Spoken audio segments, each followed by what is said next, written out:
ഇന്ന് പാർട്ടിന്റെ മുതിർന്നവരിൽ നമ്മുടെ നേതാവായ Abdul Salamji, state vice president Abdul Salamji ലീഡർഷിപ്പിൽ ഇന്ന് പാർട്ടി ഒരു മുസ്ലിം ഔട്ട്റീച്ച് പ്രോഗ്രാം ആരംഭിക്കുകയാണ്. ആ ടീമിന്റെ ഭാഗമായി മുസ്ലിം ലീഡേഴ്സായ ഷെയ്ഖ് അഹമ്മദ് ജി, ഷമീർ മുഹമ്മദ് ജി, ഇവരെല്ലാവരും ഇപ്പം ഈ പാർട്ടി ഒരു ടീമിന്റെ ഭാഗമായി മുസ്ലിം ഔട്ട്റീച്ചിന്റെ ഒരു പ്രോഗ്രാം ഇന്ന് തുടങ്ങുന്നു. ഇതിന്റെ കാരണം എന്താണെന്ന് ചോദിച്ചാൽ 2014 നമുക്ക് എല്ലാവർക്കും അറിയാം, നരേന്ദ്രമോദിജി പ്രൈം മിനിസ്റ്റർ ആയി കഴിഞ്ഞിട്ട് അദ്ദേഹം കഴിഞ്ഞ 11 കൊല്ലം മുമ്പോട്ട് വെച്ചൊരു കാഴ്ചപ്പാടും ഒരു രാഷ്ട്രീയമാണ് സബ്കാ സാത്ത് സബ്കാ വികാസ്. എല്ലാവരുടെ ഒപ്പം എല്ലാവർക്കും വേണ്ടി പ്രവർത്തിക്കുന്ന ഒരു സർക്കാർ, എല്ലാവർക്കും വേണ്ടി എല്ലാവരുടെ ഒപ്പം പ്രവർത്തിക്കുന്ന ഒരു രാഷ്ട്രീയം. നമ്മുടെ നാട്ടിൽ നമുക്കറിയാം, കുറച്ചു കാലമായിട്ട് മൈനോറിറ്റി കമ്മ്യൂണിറ്റീസിന്റെ മനസ്സിൽ ഒരു വിഷം നിറച്ച് വെക്കുന്ന ഒരു രാഷ്ട്രീയമാണ് CPM-ഉം കോൺഗ്രസ് ചെയ്തു വെച്ചിരിക്കുന്നത്. അതിന്റെ സത്യം എന്താണ്?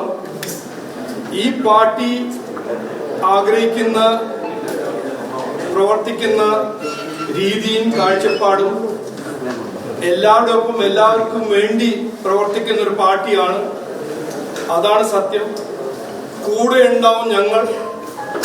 അത് ഏത് മലയാളിയാണെങ്കിലും അവരുടെ പ്രശ്നങ്ങൾ പരിഹരിക്കാൻ ഈ പാർട്ടി തയ്യാറാണെന്ന് പറയാനാണ് ഈ മുസ്ലിം ഔട്ട്റീച്ചിന്റെ പ്രോഗ്രാം ഇന്ന് തുടങ്ങുന്നത്.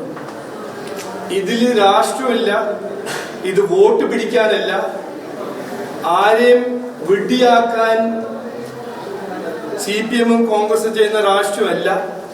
ഇത് ഞങ്ങൾ ട്രസ്റ്റ് ബിൽഡിങ്ങിന് വേണ്ടി ചെയ്യുന്നു. ഇതുവരെ വിഷം നിറച്ച് വെച്ച രാഷ്ട്രീയത്തെ പൊളിക്കാൻ ഒരു ശ്രമമാണ് ഞങ്ങളുടെ ഭാഗത്തുനിന്ന്.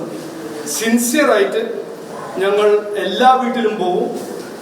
ഈ ടീം എല്ലാ മുസ്ലിം കമ്മ്യൂണിറ്റീനെ കാണും. ഞങ്ങളുടെ കാഴ്ചപ്പാട് BJP ചെയ്യാൻ ആഗ്രഹിക്കുന്ന, BJP സൃഷ്ടിക്കാൻ ആഗ്രഹിക്കുന്ന ഒരു വികസിത കേരളം, അത് എല്ലാവർക്കും വേണ്ടിയാണ്, എല്ലാവരുടെ ഒപ്പം ഞങ്ങൾ ചെയ്യാൻ ആണ് ഞങ്ങളുടെ താല്പര്യം എന്ന് ഞങ്ങൾ മുമ്പോട്ട് കൃത്യമായി പറയും. ഇതില് എനിക്കറിയാം, ചിലവർ പറയും ഇതൊരു രാഷ്ട്രീയമാണ്, ഇതാണ് മറ്റതാണെന്നെല്ലാം പറയും. പക്ഷെ ഇതിലൊരു സിൻസിയറിറ്റി ഉണ്ട്. അബ്ദുൽ സലാംജി ഒരു ഏറ്റവും റെസ്പെക്റ്റഡ് ഞങ്ങളുടെ നേതാവാണ്.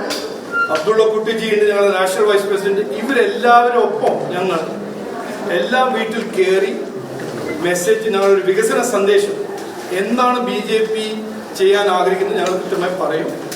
അപ്പോൾ അതിന്റെ ഭാഗമായി ഇതുവരെ 20-30 കൊല്ലമായിട്ട് ഇവിടെ സൃഷ്ടിച്ച ഒരു നുണ, BJP ഒരു മതത്തിന്റെ എതിരെയാണെന്നോ ഞങ്ങളാണോ ഒരു വർഗീയവാദി പാർട്ടിയാണെന്നോ, ഇതെല്ലാം ഞങ്ങൾ പൊളിക്കാൻ ശ്രമിക്കും എന്നാണ് ഞാൻ പറയാൻ ആഗ്രഹിക്കുന്നത്. അത്രമാത്രമേ പറയാനുള്ളൂ. നമസ്കാരം.